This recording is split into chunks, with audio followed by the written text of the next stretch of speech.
आपका मन नहीं है,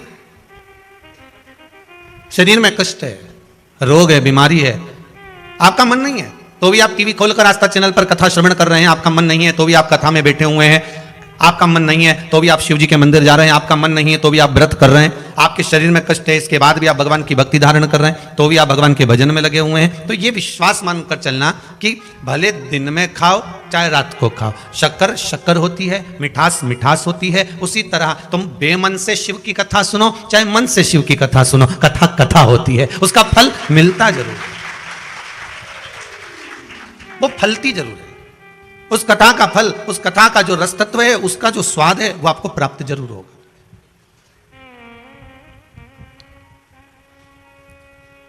उसका रसास्वादन आपको मिलेगा, आपने जो श्रवण करा है उसका फल आपको मिलना है। बीज बो दिया और बीज बोया भूमि के अंतर्गत, उसके बाद उसमें पानी का सिंचन दे दिया, एक बार दो बार, फिर उसने जड़ जो पकड़ी है, उसके बाद उसमें जो फल लग रहा है वो वही जान सकता है। आपने तो केवल एक फल को बो दिया था, लगा दिया था, फिर उसके बाद में वो अपने आप पनपता गया, लगता गया, लगता गया। आप सब जानते होंगे, बड़े बड़े घने घने जंगल में आप जाते हैं, बड़े बड़े जंगलों में जब जाते हैं तो वहां कौन पानी देने आता है? वहां जंगल में कौन पानी देने गया, कौन बीज बोने गया, कौन गया वहां कि यहाँ पानी डालना है या बीज बोना है? फिर भी इसके बाद भी वहां वृक्ष लगे हुए हैं, बड़े बड़े फल लग रहे हैं, कहीं आंवला लग रहा है, कहीं आम लग रहा है, कहीं कुछ लग रहा है, कुछ ना कुछ प्राप्त हो रहा है, कहीं सीताफल लग रहा है, कहीं फल लग रहा है, कहीं राम फल लग रहा है, कहीं सैतूत लग रहा है, कुछ ना कुछ उसमें लग रहा है।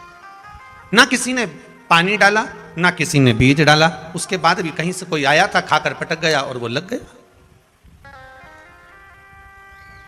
उसी तरह मन नहीं है तो भी अगर भगवान की कथा का रसास्वादन कर रहे हो, चित्त नहीं है इसके बाद भी अगर भगवान की कथा को श्रवण कर रहे हो। आज किसी ने प्रश्न भेजा है व्हाट्सएप पर, गुरुदेव एक बात बताइए कि जैसे दिवाली आ गई है, हम दीपावली का काम करेंगे और दीपावली के समय पर हम दुकान पर बैठेंगे और कथा भी थोड़ी थोड़ी सुनना है।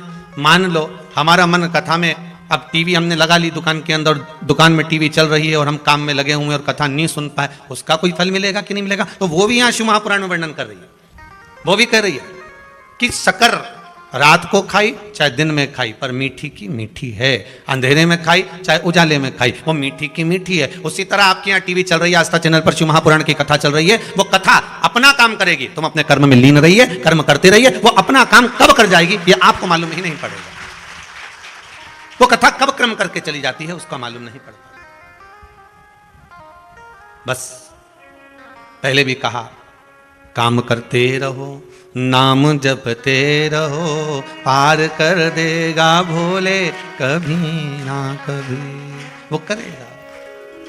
आप अपने कर्म में लगे रहिए, भगवती स्मरण में लगे रहिए। हाँ, यदि 2 क्षण भी आपके यहां पर ग्राहक आ रहे हैं, लगातार चल रहे हैं, एक क्षण की भी सत्संग की आवाज आपके ग्राहक पर, आप पर, परिवार में किसी व्यक्ति पर पड़ जाती है तो उसका सुख आपको ही तो प्राप्त होगा, कहां दूसरे को मिलेगा? उसका एक आनंद अपने को ही प्राप्त होगा, दूसरे को नहीं। महाराज तारकासुर था राक्षस, असुर था। जब तारकासुर को आते हुए देखते थे तो ब्रह्मदेव खुद भी चले जाते थे, ब्रह्मा जी सामने खड़े नहीं होते थे। तारकासुर को आते हुए देखते थे तो भगवान विष्णु भी वहां से चले जाते थे। न ब्रह्मा उसके सम्मुख में आ रहे हैं, न भगवान विष्णु उसके सम्मुख में आ रहे हैं। पर अब जरा विचार करिए कि भगवान ब्रह्मदेव और भगवान नारायण को क्या दिक्कत थी? उसको मार सकते थे, उसका संहार कर सकते थे, फिर क्या दिक्कत है? कहा कि जितना बड़ा वो असुर था, जितना बड़ा वो राक्षस था, उतना बड़ा ही वो शिव का भगत था। जैसे रावण लंकाधिपति लंकेश, रावण लंकेश लंकाधिपति रावण भी ऐसा ही था असुर, राक्षस प्रवृत्ति थी, राक्षस जीव था, पर ब्राह्मण कुल में जन्म लेने के कारणवश वो भगवान शिव का उपासक भी था, वो भगवान शंकर का उपासक भी और शिव भक्ति में डूबा हुआ है। शंकर का गुणगान वो कर रहा है, दिन रात प्रतिदिन भगवत शिव के स्मरण में डूबा रहता था।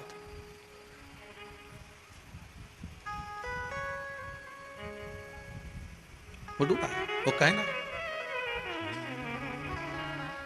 हमने भी गाया तुम भी मिल के गाओ, ओम नमः शिवाय, ओम नमः शिवाय। हमने भी गाया तुम भी मिल के गाओ ओम नमः शिवाय, ओम नमः शिवाय, ओम नमः शिवाय।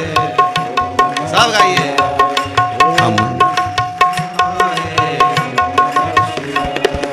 हमने भी गाया तुम भी मिल के गाओ, हमने भी गाया तुम भी मिल के गाओ ओम नमः शिवाय, ओम नमः शिवाय, ओम नमः शिवाय, ओम नमः शिवाय। बोलो ओम नमः शिवाय, ओम नमः शिवाय, ओम नमः शिवाय, ओम नमः शिवाय।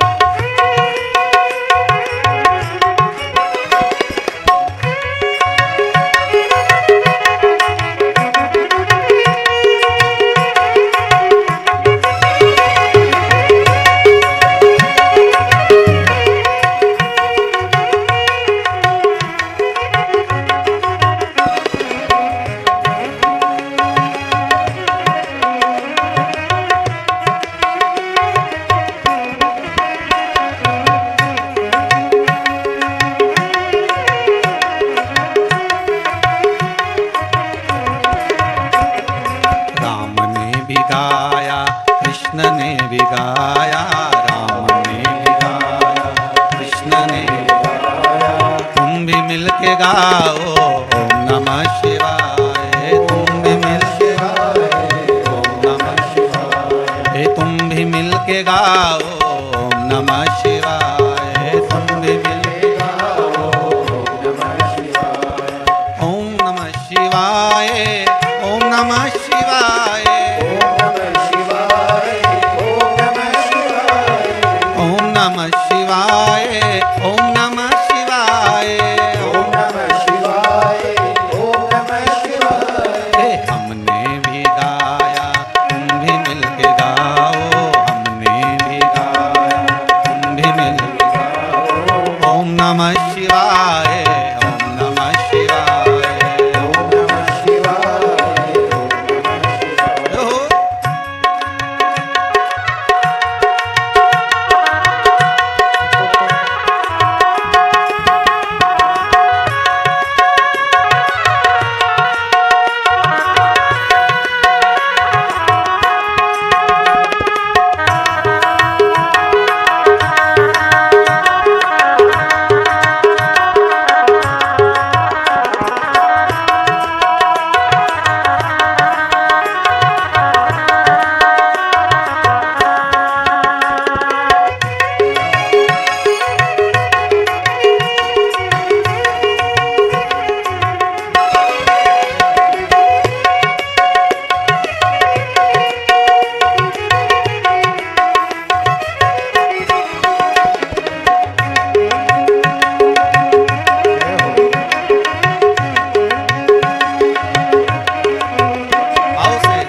नमः शिवाय, ओम नमः शिवाय, ओम नमः शिवाय, ओम नमः शिवाय, ओम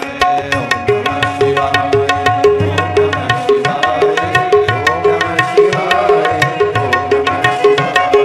हमने भी गाया तुम भी मिल के गाओ, हमने भी गाया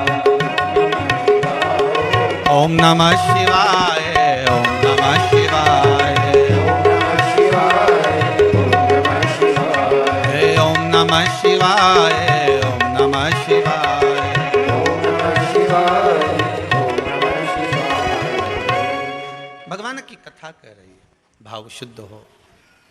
दिन में खाई तो भी शक्कर मीठी लगी है, रात्रि को खाई तो भी शक्कर मीठी लगी है, अंधेरे में खाई तो भी मीठी लगी है, उजाले में खाई तो भी मीठी लगी। आप जिस भाव से श्रवण कर रहे हो वो कैसा भी आपका भाव हो, तारकासुर का स्वरूप है राक्षस, पर भीतर मन में शिव तत्व समाया, भीतर शिव तत्व है। अच्छा, मनुष्य के भीतर शंकर है, इसको पहचानोगे कैसे? चलो आज बहुत विचित्र कथा निकली है तो वो भी अपन सुनी लें। कार्तिक मातम में अगर मालूम पड़े आपको, ऐसा ज्ञात हो कि मनुष्य के भीतर शिव है, इसको कैसे पहचानोगे? बोलो जरा जल्दी जल्दी। अब कोई मांग में सिंदूर भर ले तो पहचाना जाए कि ये शादीशुदा है, पाँव में बिछुड़ी पहन ले तो मालूम पड़ जाए कि शादीशुदा है। अब ना मंगलसूत्र पहनी हो, ना बिछुड़ी पहनी हो, ना मांग भरी हो, तो और वो निकल कर जाए तो उसको कौन पहचानेगा कि ये शादीशुदा है? तो हो सकता है कोई आपसे कह दे कि हम कैसे मान लें कि आपके अंदर शंकर है, पहले प्रकट करके दिखाओ। भाई पत्थर में अग्नि है तो घर्षण करा, अग्नि प्रकट हो गई। लकड़ी में अग्नि है, लकड़ी को घर्षण करा, अग्नि प्रकट हो गई। शरीर में अग्नि तत्व है, घर्षण करा, हथेली गर्म हो गई।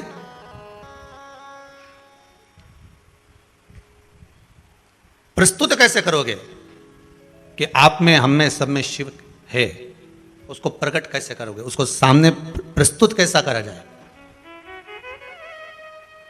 तो स्कंद पुराण में कहा, जहां पर श्री सत्यनारायण भगवान की कथा स्कंद पुराण में लिखी गई, उसके प्रथम में वर्णन किया गया कि 24 घंटे में से आप 1 मिनट भी आपकी वाणी पर अगर सत्य वचन आया है तो समझ लेना कि शिव आपका है और शंकर आपके अंदर समाहित है। 24 घंटों में से केवल 1 क्षण भी आपकी जिह्वा पर सत्य आ गया तो समझ लेना कि शिव प्रगटा है, शिव सामने प्रकट हुआ है, शिव साक्षी में आया। अब एक व्यक्ति ने कहा मैं तो 24 घंटे झूठ बोलता हूं। हमने कहा देखो सत्य निकला कि नहीं निकला। एक व्यक्ति बोला आप बोल रहे हो कि सत्य निकलेगा तो शिव है, मानो सत्य निकलेगा तो शिव, तो मैं तो 24 घंटे झूठ बोलता हूं। तो हमने कहा ये सत्य बोला कि नहीं बोला? सत्य तो होएगा, मतलब शिव तत्व प्रत्येक जीव के अंदर है, प्रत्येक मानव के अंदर, चलाचर, जलचर, थलचर, वायुचर, जितने जितने हैं उसमें सब में प्रकट है। अब उसको आप कैसे भी, जैसे कल करवा चौथ गया, कल था ना, है सबका व्रत था, तो किसी ने प्रश्न किया कि गुरुजी एक बात बताओ, आज आप फ्री हो? हमने कहा एक प्रश्न करना है। हमने पूछा क्या? एक तो आज कथा नहीं आ रही, हमने कहा एक दिन की छुट्टी रखी थी जिससे करवा चौथ का पूजन कर लो, है? रोज महादेव को मनाते हो, आज देव को मना लो, इसलिए पूजन की छुट्टी रखी। तो उन्होंने कहा गुरुदेव ये बताओ, जब भी माताएं जब मेहंदी मंडवाती है तो मेहंदी मंडवाते समय हथेली में बीच में अपने पति का नाम क्यों लिखाती है?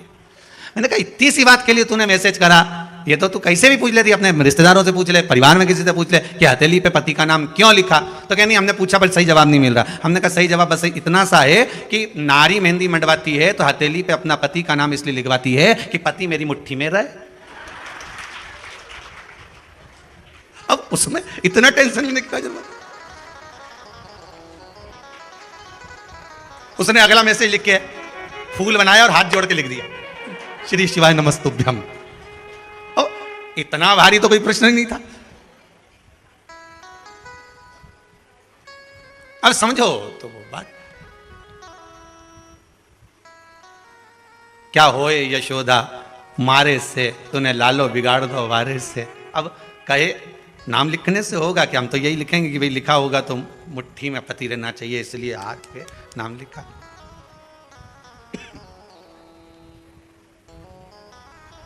नहीं तो कई हैं, यहाँ शंकर जी का नाम लिख लो, यहाँ लिख लो, यहाँ लिख लो, और बचा कुचा था तो शिव जी का नाम ना जाने कहाँ कहाँ महाकाल। तुम देखना कहीं मिलेंगे आपको, बहुत सारे, कोई यहाँ नाम लिख रहा है, कोई यहाँ नाम लिख रहा है, कोई यहाँ नाम लिख रहा है, कोई यहाँ नाम लिखे। पर निवेदन है, शब्द लिखने से अच्छा है दिल पर नाम उस महादेव का लिख दीजिए, लिखने की जरूरत ही नहीं, कहीं लिखने की जरूरत ही नहीं है। एक बार हृदय पर तो लिख कर देखो। मुख में हो राम नाम, राम सेवा हाथ में, तू अकेला नहीं प्यारे राम तेरे साथ। हृदय पर भगवान शिव का नाम, तन पर नाम लिख लोगे, उसका कोई मूल तत्व नहीं है, पर मन पर एक बार लिखा गया तो उसकी मूलता। ताड़कासुर और रावण, कंस, ये जितने भी हुए, इन सब को देख लीजिए, किसी के शरीर पर भले राम नहीं लिखा था, रावण के शरीर पर कहीं विष्णु भगवान का नाम नहीं था, देवाधिदेव महादेव का नाम नहीं था, तारकासुर के शरीर पर कहीं भगवान शिव का नाम नहीं था, पर भले ये ऊपर से राक्षस थे, नाम भले ना लिखा था, पर भीतर आत्मा में तो शिव था, भीतर तो शंकर था। और एक बार शिव अगर भीतर समाहित हो गया, मेरे देवाधिदेव महादेव एक बार अगर आपके भीतर समाहित हो गए, एक बार आपके हृदय में अगर आकर बैठ गए, तो फिर वो चित्तवृत्ति कहीं जा ही नहीं सकती कि खानो नहीं भावे मन, पीनो नहीं भावे रे, दौड़ दौड़ मन सत्संग जावे रे, कि मैं तो हरि की दीवानी ऐसी हो गई रे, सपनों में आवे मारा सांवरिया। जब चित्तवृत्ति में परमात्मा समाहित हो जाता है, भगवान इस हृदय बिंदु में जाकर बैठ जाता है, फिर कुछ सुहाता ही नहीं है। हमने एक बात पहले भी कही, आज फिर कहते हैं, कई लोग कहते हैं अगरबत्ती लगाकर जाने से क्या होता है, घर में दिया लगाकर जाने से क्या होता है, भगवान के सामने धूप लगाकर जाने में क्या होता है, भगवान के सामने प्रणाम करके जाने से क्या होता है, भगवान को नमन करके जाने में क्या होता है, भगवान को स्नान कराकर पूजन कराकर अर्चना कर जाने में, घर पर से जब निकले तो हम बार बार कहते हैं कि भगवान को 2 अगरबत्ती लगाकर जाओ, धूप बत्ती लगाकर जाओ, चाहे दिया लगाकर जाओ, नहीं लगा के जाओ तो सिर तो झुकाकर जाओ। भगवान के सामने एक बार उसके सम्मुख में पहुंचकर, तुम्हारे घर में जो छोटा सा मंदिर हो, तुम्हारे घर में जो छोटा सा शिवलिंग हो, तुम्हारे घर में जो ठाकुर जी हो, लड्डू गोपाल हो, कृष्ण हो, राधा हो, जो भी तुम्हारे घर में विराजमान है, कम से कम उसके सामने एक बार पहुंचकर इसके बाद जाओ।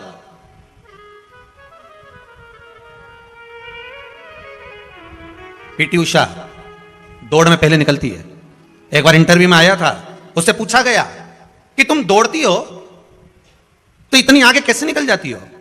पीटी उषा ने कहा, मेरी मां ने कहा था जब तू कहीं कंपटीशन में जाएगी तो ठाकुर जी का दर्शन कर कर जाना, और जब पहला घुटना तू जमीन पर टेके और दौड़ने की तैयारी करे, उस समय तेरे मन में यह भाव आना चाहिए कि भगवान कृष्ण तेरी माखन की मटकी लेकर भागा है और तू उसको पकड़ने के लिए जा रही है। पड़ोसी को मत देखना, बस कृष्ण को देखना, और कृष्ण को पकड़ने के लिए जाएगी तो यह पक्का है कि दुनिया के लोग पीछे रह जाएंगे, तू आगे निकल जाएगी। और वही करती है वो। सामने उसको लगता है कि मेरा कृष्ण दौड़ कर जा रहा है, उसको पकड़ने का प्रयास करती है, काना काना रुक, और दौड़ती है और कृष्ण को पकड़ने के लिए दौड़ती है, तो कब मंजिल सामने आ जाती है मालूम नहीं पड़ पाता। उसी तरह हमारा शास्त्र कहता है, हम जब भगवान के सामने धूप लगाकर, अगरबत्ती लगाकर, धूपबत्ती लगाकर, दिया लगाकर हम किसी भी कार्य के लिए जा रहे हैं, चाहे दुकान पर जाओ, व्यापार में जाओ, सर्विस पे जाओ, नौकरी पर जाओ, व्यवसाय में जाओ, तुम भगवान के आगे धूप लगाकर जा रहे हो, तो यह सिद्धता है कि तुम्हारा जो दिन भर का कर्म होगा वो सफलता की ओर बढ़ते चले जाएगा। ये पक्का है। दिन भर का जो कर्म होगा उसमें सफलता। ये एक बात आई है किसी की, बड़ी सुंदर है महाराज।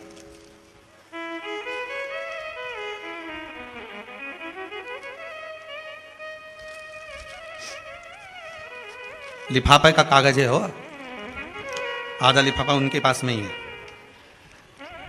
नमः शिवाय। गुरुजी चित्तौड़गढ़ से आई हूं मैं। कहां बैठी हैं? हाथ उठाओ जरा। हाँ जरा माइक दे रहा।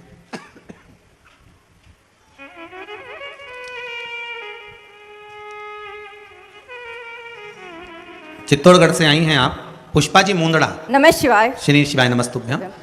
कहाँ से हैं? चित्तौड़ से। चित्तौड़गढ़ में कहाँ से हैं? चित्तौड़गढ़ सिटी से आई हूँ। जी जी। क्या बाबा ने कृपा कर दी?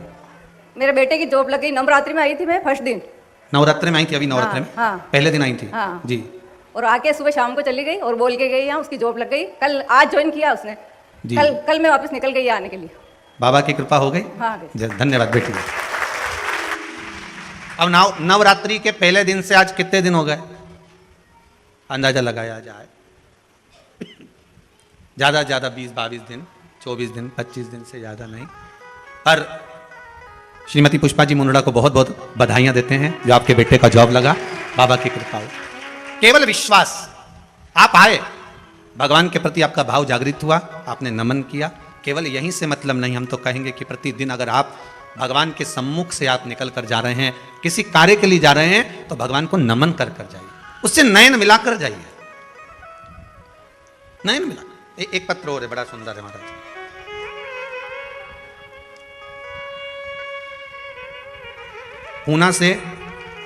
पूना से आरती जी ओझा, कहाँ है? खड़े हो जाइए, माइक दीजिए जरा इनको।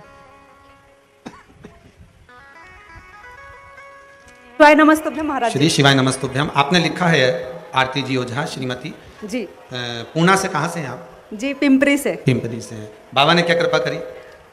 अभी मेरी भतीजी की जॉब लगी है इलाहाबाद यूनिवर्सिटी में, प्रोफेसर जी। और मेरी भाभी का चचेरा छोटा बच्चा पैदा हुआ था, उसको बाबा ने बहुत कृपा करी, वो मर के बचा है। उसमें आपने लिखा है कुंदकेश्वर महादेव का जी उपाय करा उपाय किया था, और उन्होंने पशुपति व्रत किया था, और मेरी भाभी आई थी। भतीजी के लिए पशुपति व्रत का प्रयोग करा गया था, जिसके अंतर्गत जी उसने टॉप किया महाराज, टॉप किया है। अच्छा, पीएचडी में। वाह वाह, बहुत बढ़िया, बहुत बहुत साधुवाद, बहुत विराजी। हर हर महादेव। बाबा शिव की कृपा है, शंभु दयाल। ऐसे आप लोगों की जॉब, सर्विस, नौकरी बाबा लगा कर रखे। हमारी भी नौकरी बहुत अच्छी है।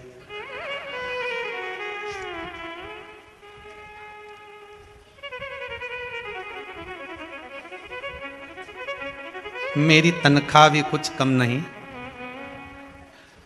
है। बड़ी कृपा। मेरी किस्मत का जब गुल खिला, तब जा कर के ये दर मिल गई मुझको चौखट तेरी, सबसे बढ़िया सबसे भोले बाबा तेरी नौकरी, सबसे बढ़िया सबसे बड़ी तेरे दरवाजे की चाकरी, सबसे बढ़िया सबसे बड़ी। बाबा की कृपा सब जीवों पर बनी रहे। मेरा विश्वनाथ शंभो सबकी मनोकामना। बहुत सारे पत्र हैं, जैसा जैसा समय मिलेगा वैसा वैसा स्मरण करेंगे। करुणा शिव की।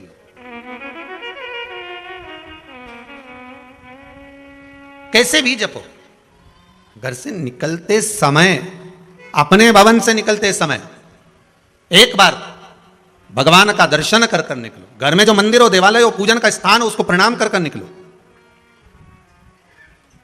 ज्यादा कोई नियम नहीं ले सकते, तो एक नियम तो ले लो कि मैं सुबह निकलूंगा तो सबसे पहले भगवान का दर्शन करके, प्रणाम कर कर, अगरबत्ती लगाकर, दिया लगाकर, धूपबत्ती लगाकर तब निकलूंगा।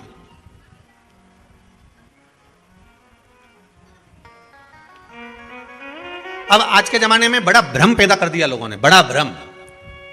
अब एक भ्रम ये भी पैदा कर दिया कि महाराज अगरबत्ती नहीं लगाना चाहिए, तो उसमें कई बांस होता है, तो कई लोगों ने व्हाट्सएप पे डाल दिया। तो सब देखिए, अगरबत्ती लगाओगे, ये कई दुनिया के जितने विरोधी लोग हैं ना, ढेर सारे, वो तो ये भी चाहते हैं कि तुम अगरबत्ती क्या, तुम तो सिर भी मत झुका भगवान के आगे। ये दुनिया के जितने अधर्मी लोग हैं ना, विरोधी लोग, ये तो इस पक्ष में बैठे हैं कि कैसे भी व्हाट्सएप पर ऐसी चीज डाल दी जाए कि ये भगवान के सामने भी सिर ना झुका। ये जितने विरोधी हैं, ये सब कभी लिख देते हैं कि अगरबत्ती मत लगाओ, उसमें बांस फंसा हुआ है, ये मत लगाओ, धूपबत्ती मत लगाओ तो भगवान को खांसी हो जाएगी, तो दिया मत लगाओ तो घर की छत काली पड़ जाएगी। तो ये जितने विरोधी हैं ना, ये सब इस तुक में बैठे हैं कि हिंदू धर्म को कैसे भी तोड़ दिया जाए।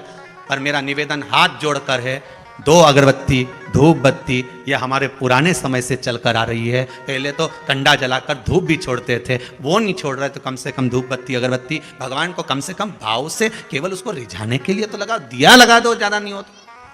पर कई अधर्मी लगे हैं, कई अधर्मी, ये तो चाहते हैं कि आप कैसे भी बस घर में प्रणाम भी ना करें, ये तो चाहते हैं कि कैसे भी भगवान को नमन तक ना करें। पर हमें हमारे धर्म को आगे बढ़ाते हुए, हमें प्रणाम करते हुए, नमनता करते हुए, हमें भगवान का भजन करते हुए अग्रण्य होना। ये चाहेंगे कि ना करें, परंतु हमें करें, उसका स्मरण करते हुए। आप 2 मिनट भगवान के सम्मुख में पहुंचो, प्रणाम करो, नमन करो, अगरबत्ती लगाओ, धूपबत्ती लगाओ, दिया लगाओ, ये आपकी मर्जी है। और कुछ नहीं कर सकते तो कम से कम उससे नैन मिलाकर तो जा सकते हो।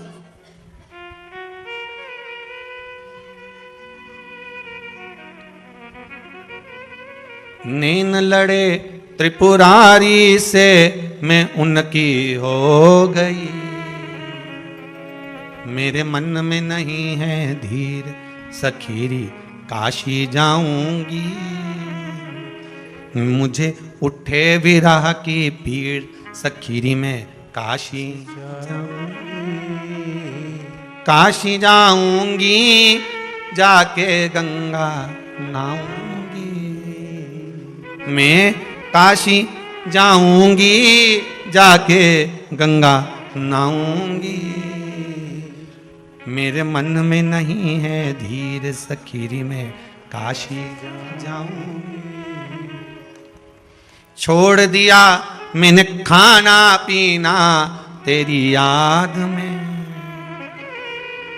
कई ऐसी हैं, कई भाई बहन ऐसे हैं कि कुबेरेश्वर धाम आने से पहले खाना पीना छोड़ दे। अभी एक आपको बताएं, महाराज बिसावणिया जी, सारस्वत जी और सारे सबको बता दें, उज्जैन के एक शर्मा परिवार जिनकी कथा शायद जनवरी में है, इनकी कथा पहले थी जून में, पहले भी सूचना दी थी। उनकी धर्म पत्नी ने 1 साल से भोजन छोड़ के रखा केवल शिव महापुराण की कथा करवाने के। अच्छा, कथा दे भी दी थी, पर भगवान भोलेनाथ जी जाने क्या परीक्षा लेना। कथा दे दी, बीच में आ गया कोरोना, अब तो भी वो व्रत कर रही थी। और इस वर्ष कथा की तारीख दी है, तो अब उनकी पत्नी अन्न छोड़ी थी, अब की बार उनके पति ने भी अन्न छोड़ दिया कि जनवरी तक जब तक कथा नहीं हो जाए मैं अन्न नहीं खाऊंगा। हो सकता फिर आगे बढ़ गई तो जरा सोचिए। छोड़ दिया मैंने खाना पीना तेरी याद में, और दोनों पति पत्नी ने अन्न को छोड़ दिया, दोनों पति। वो कथा भी आस्था चैनल पर लाइव आएगी उज्जैन से, जनवरी के महीने में रहेगी। और उज्जैन के आसपास के जितने गांव हैं सब टूटी पड़ो, आ जाओ, दर्शन करो, आनंद लो, कथा सुनो, महाकाल दर्शन करो और शिव महापुराण की कथा सुन लेना। जनवरी में है, तारीख हम बता देंगे कल देखकर। क्या 17 जनवरी है, 17 जनवरी से है वो कथा उज्जैन में। अब विचार करिए कि भाव कितना शुद्ध होगा। नहीं तो आज तक ऐसा कहीं सुनने को नहीं मिला कि सामने जब तक कथा नहीं होगी तब तक मैं अन्न छोड़ दूं, पर दोनों पति पत्नी छोड़कर बैठे। छोड़ दिया मैंने खाना पीना तेरी याद में, अब मेरे नैनन बरसे नीर सखी में काशी जाऊं, मेरे मन में नहीं है धीर सखी में काशी जाऊंगी, काशी जाऊंगी सखी में गंगा नहाऊंगी। बस भाव शुद्ध हो, भगवान को मिलने में देरी नहीं लगती। आप उसको बुलाओगे, बस यही कथा कर रही है। एक क्षण, आधा क्षण, 1 मिनट आप भगवान के सामने थोड़ा सा ठहर कर दर्शन कर कर फिर जाइए।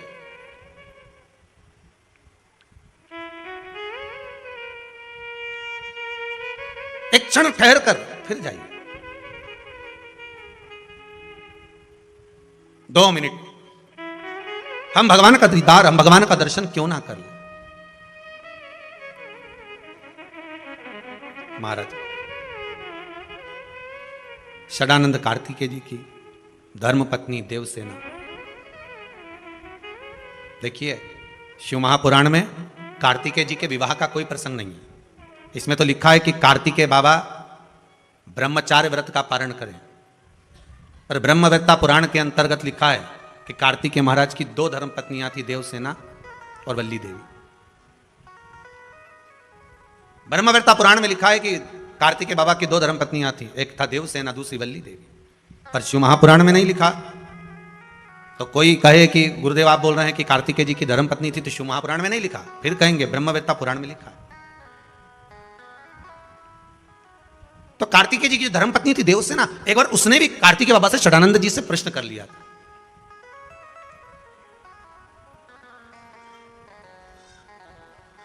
स्वामी, देवसेना बोलती थी स्वामी, इसलिए आज भी आंध्रा में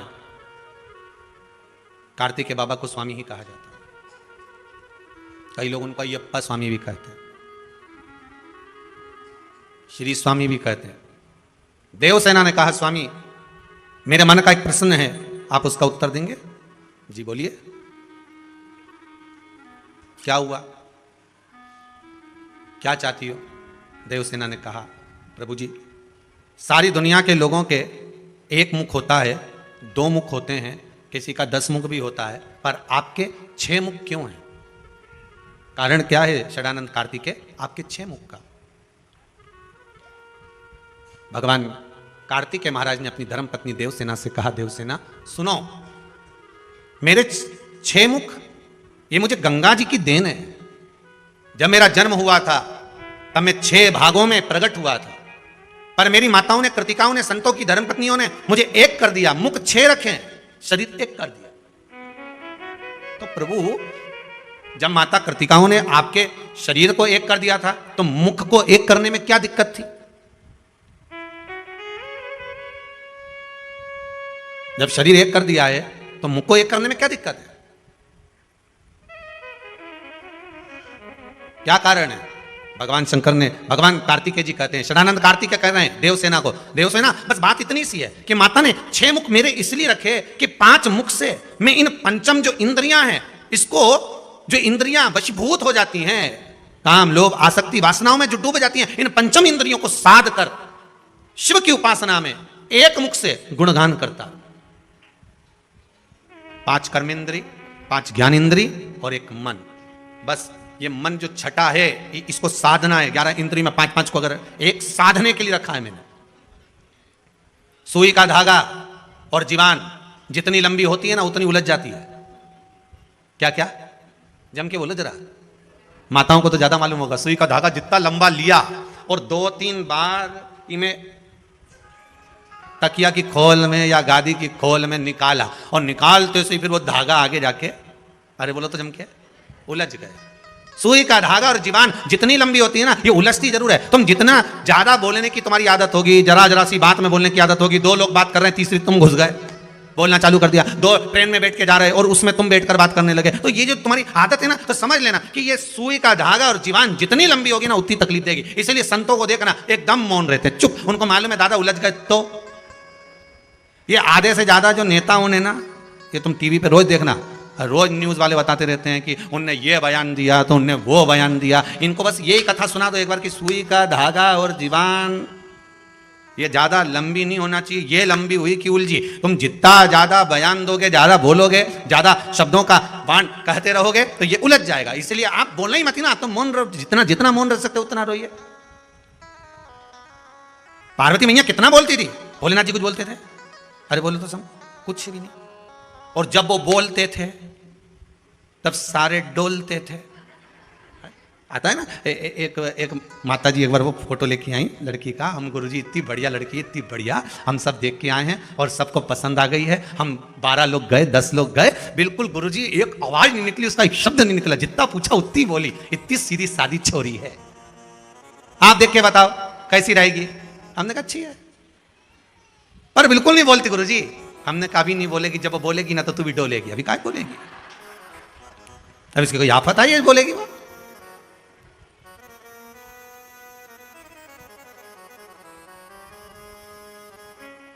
कहां?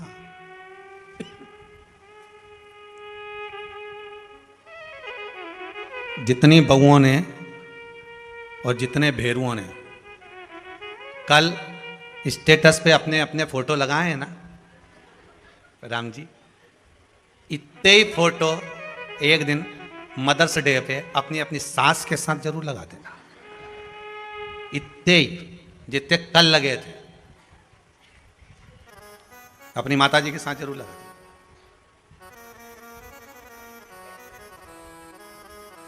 उतना ही जितना लगा, जितनी लंबी जीवान होगी और जितना सुई का धागा लंबा होगा उतना तकलीफ देगा। बस वो सुई के धागे की आदत होती है कि जब आप गुथने बैठ जाते हो, जब लगाने बैठ जाते हो, तब वो धागा कहीं ना कहीं आगे जाकर उलझ जाता है। तो उसको सुलझा नहीं सकते, फिर बड़े प्रयास करना पड़ेगा। आप क्या करोगे उसको सुलझाने के लिए? तो कहा एक काम करो कि सुई में से धागे को वापस निकालो, और निकाला धागा वापस, और फिर वापस उसको सही करने का प्रयास किया, वापस सही। फिर निकाला गया, फिर उसको सही किया गया। तो मत हो, जितना मौन हो सकते उतना हो जाओ। क्या किसको रोइए, जम के बोलो, चादर तान के सोइए। आग लगे बस्ती में अपन रहो मस्ती में। एकदम मौन रहिए, जितना चुप रह सकते हो, जितने आनंद में रह सकते हो, जितने मस्ती में रह सकते हो उतना रहिए। और चुप रहकर जो सुख है ना, उतना सुख कहीं नहीं मिल सकता। चुप रहिए।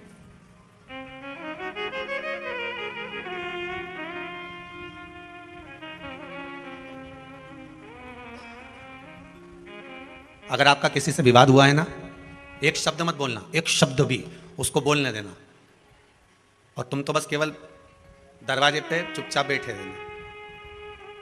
एक दिन मत बोलो, 2 दिन मत बोलो, 3 दिन मत बोलो, चौथे दिन मत बोलो। पर जिससे विवाद हुआ है ना, वो रोज कुड़ के अंदर मारा जाएगा, इसके अंदर क्या चल रहा है, ये बोल क्यों नहीं रहा, आखिर बात क्या है, ये मुंह से कुछ बोला क्यों नहीं, ये बोल क्यों नहीं रहा, कोई सूचना क्यों नहीं आ रही, कोई बात क्यों नहीं आ रही।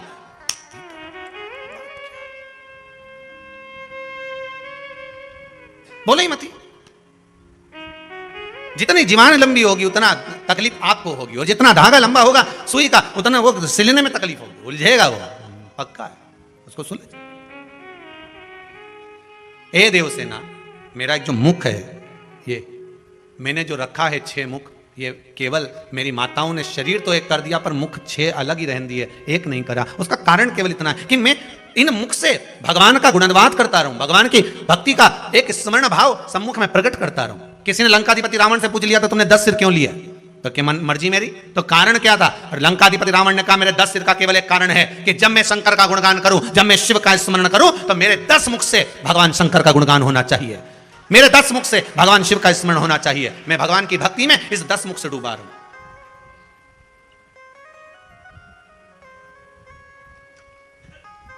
जिह्वा भी छोटी पड़ जाए भगवान की भक्ति में।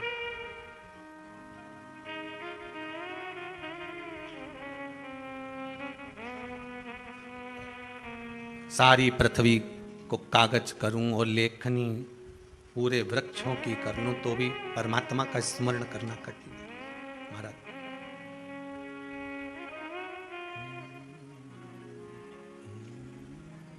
इसलिए कहा उमापति रखियो मेरी लाज, उमापति रखियो मेरी लाज, उमापति रखियो मेरी लाज, उमापति रखियो मेरी लाज। भूल के सारी दुनिया भोले, भूल के सारी दुनिया भोले, भूल के सारी दुनिया भोले, भूल के सारी दुनिया भोले, तुम्हें पुकारूं आज, उमापति रखियो मेरी लाज, उमापति रखियो मेरी लाज, उमापति रखियो मेरी लाज, उमापति रखियो मेरी लाज। आओ से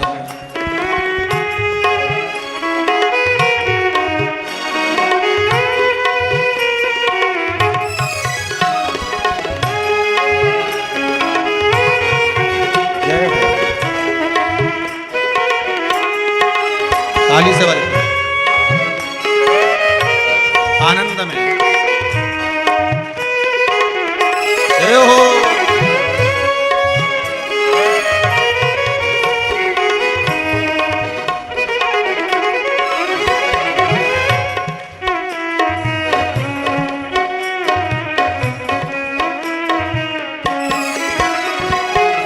जोड़ लिया है प्रीत के धागे, जोड़ लिए हैं प्रीत के धागे, जोड़ लिए हैं प्रीत के धागे, जोड़ लिए हैं प्रीत के धागे। सब फीका है तेरे आगे, सब फीका है तेरे आगे, तेरे नाम से आत्म जागे, तेरे नाम से दूर दूर सब अवगुण भागे, दूर दूर सब अवगुण भागे। रोम रोम मेरे भोले तेरी, रोम रोम मेरे भोले तेरी, ओ रोम रोम मेरे बोले तेरी, रोम रोम मेरे बोले ओ तेरी ही आवाज, उमापति रखियो मेरी लाज, उमापति रखियो मेरी लाज, उमापति रखियो मेरी लाज।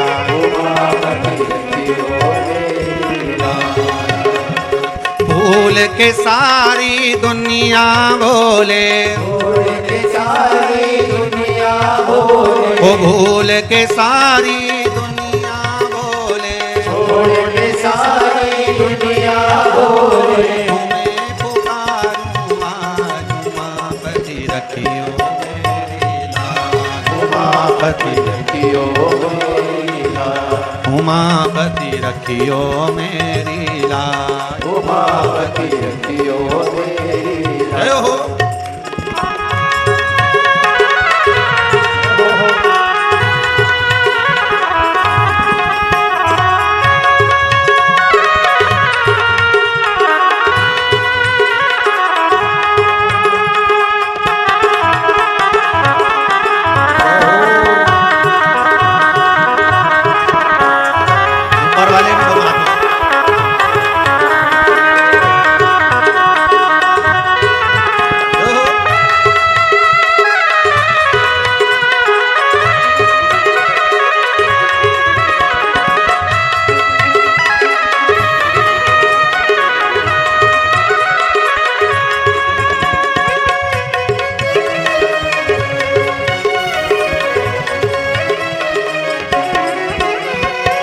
तेरी दया के बादल बरसे, तेरी दया के बादल बरसे, व्याकुल मनवा काहे तरसे, व्याकुल मनवा काहे तरसे, टालो विपदा मेरे सर से, टालो विपदा मेरे सर से, सुख पाए तेरे ही दर से, सुख पाए तेरे भाग्य विधाता अंतर्यामी, भाग्य विधाता अंतर्यामी, भाग्य विधाता अंतर्यामी, भाग्य विधाता अंतर्यामी, ओ देवों के सिर ताज, उमापति रखियो मेरी लाज, उमापति रखियो मेरी लाज, उमापति रखियो मेरी लाज, उमापति भूल के सारी दुनिया बोले, भूल के सारी दुनिया बोले, भूल के सारी दुनिया बोले, भूल के सारी दुनिया बोले, ओ तुम्हें पुकारूं आज, उमापति रखियो मेरी लाज, उमापति रखियो मेरी लाज, उमापति रखियो मेरी लाज, उमापति रखियो उमापति रखियो मेरी लाज, उमापति रखियो मेरी लाज, उमापति रखियो मेरी लाज, उमापति रखियो मेरी लाज। शिव कथा कह रही है, कार्तिकेय षडानंद कथा कर रहे हैं। भगवान कार्तिकेय जी महाराज कहते हैं कि मेरा जो मुख मिला है ये भगवान की भक्ति का गुणगान गाने के लिए मिला, भगवान की भक्ति का गुणगान गाने के लिए। भगवान ने अगर शरीर दिया है, भगवान अगर शरीर दिया है तो भगवान की भक्ति को धारण करने के लिए दिया।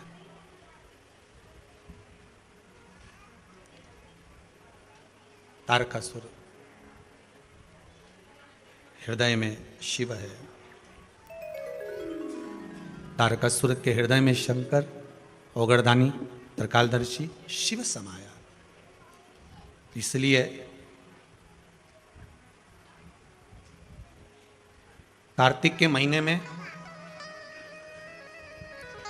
ये जो कार्तिक का महीना का नाम पड़ा है, ये तारकासुर का संहार किया था श्री कार्तिकेय महाराज ने।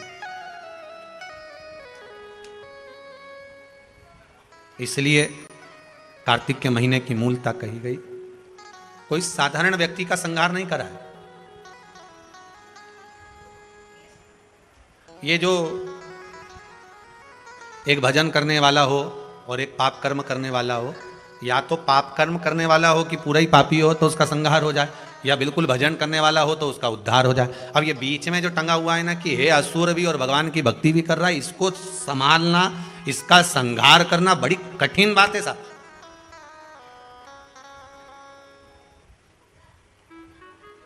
ये पुराने समय के जो ये होते थे ना डाकुओं, आज के जमाने में तो सभी डाकू हो गए, पर पुराने डाकू और आज के डाकू में अंतर है। बोलो सही है कि गलत है? पुराने समय के डाकू डाका डालते थे, पैसा ले जाते थे, धन छिड़ा कर ले जाते थे, पर किसी बहन बेटी पर कभी हाथ का स्पर्श भी नहीं करते थे। और आज के डाकू, अब तुम समझ जा, नी के उत्तम है और कितना, बस एक काम था इनका कि इनको धन लेकर आना है, इनको पैसा उठा कर लाना है, धन लाना है।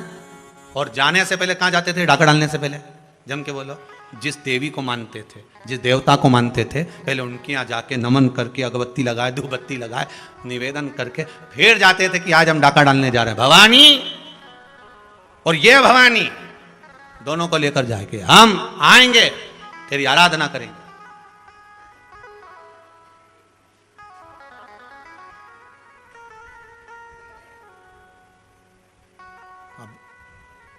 तो बहुत पुराने समय के जो डाकू होते थे, उनको मारना, उनको नष्ट करना बहुत कठिन था, क्योंकि उनके भीतर माता जी की भक्ति भी बहुत थी, सेवा भी बहुत थी। किसी के यहाँ शादी है और नहीं है, कोई व्यवस्था नहीं है तो भेज भी देते थे, किसी के यहाँ कोई दिक्कत है तो सामान भी भेज देते। पहले के डाकू में भाव भी होता था,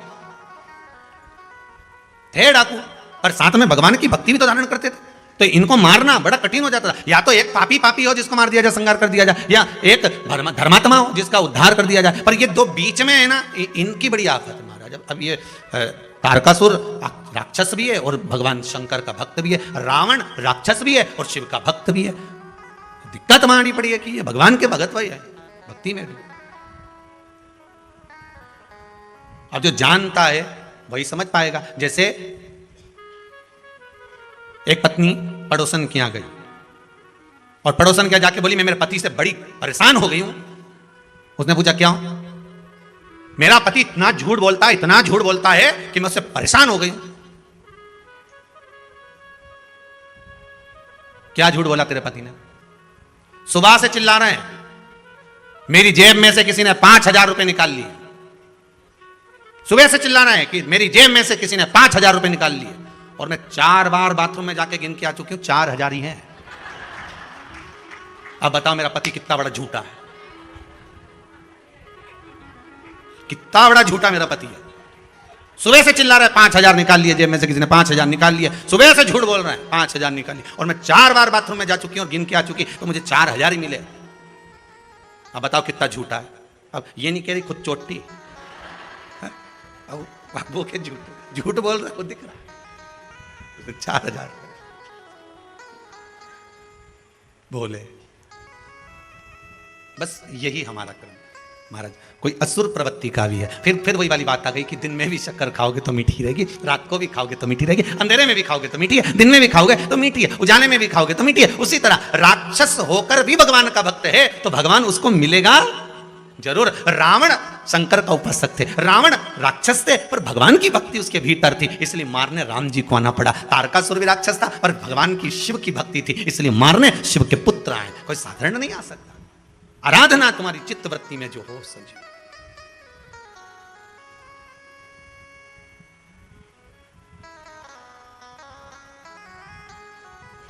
तेरा ही दिया मैंने खाया पिया है, तेरा शुक्रिया है, तेरा शुक्रिया। विचार करिएगा। तारकासुर का संहार शिव भगवान शंकर के पुत्र कार्तिकेय ने करा। कार्तिकेय ने संहार करा तो भी माता पार्वती जी ने कह दिया था इसके हृदय में शिव बैठे हैं, अगर कोई बाण छोड़े भी तो हृदय में नहीं लगना चाहिए, ध्यान रखना इस बात का। जी मां, बिल्कुल ध्यान रखूंगा। और युद्ध हुआ, इसीलिए कार्तिक का नाम कार्तिकेय मास इस कार्तिक महीने का क्यों पड़ा, क्योंकि कार्तिकेय जी ने जब संहार करा तारकासुर के पूरे शरीर पर बाण छोड़े गए, सारे शरीर का संहार किया गया, सारे शरीर पर बाण छोड़े गए, पर तारकासुर के हृदय में बाण नहीं छोड़ा गया, क्योंकि उस हृदय में शिव समाया था और शिव के हृदय में राम समाया था, मेरा नारायण समाया।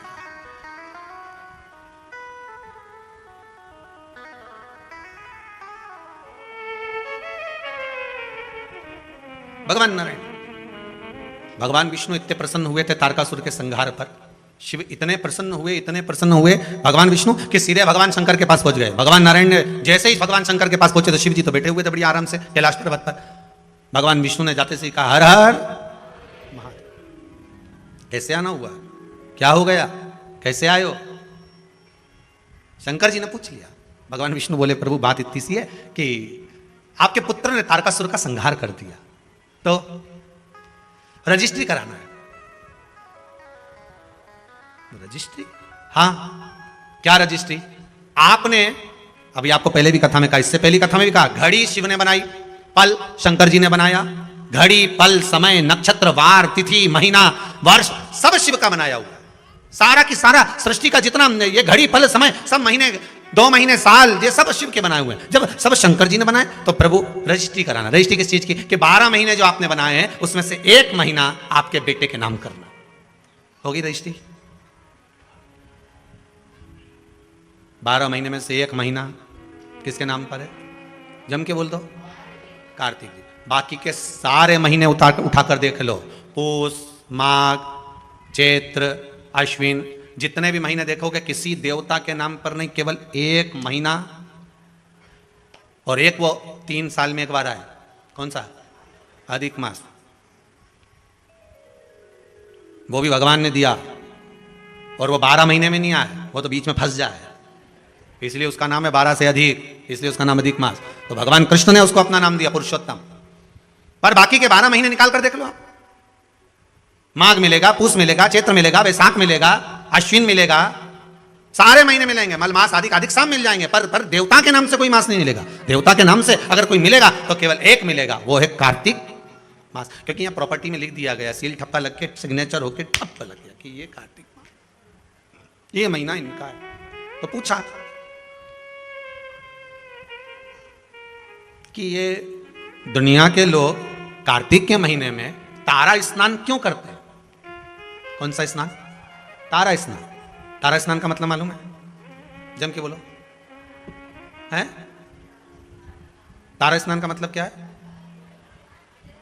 अंधेरे में स्नान, मतलब सूर्य का प्रकाश आए उससे पहले ब्रह्म मुहूर्त में सुबह सुबह स्नान कर लेना। तो तारा स्नान का मतलब कार्तिक महीने में क्यों वर्णन किया गया, तो उसकी भी एक कथा है महाराज, बड़ी सुंदर चरित्र है। एक बूढ़ी माँ थी, रोज प्रतिदिन तारा स्नान करती थी, उसका नियम था।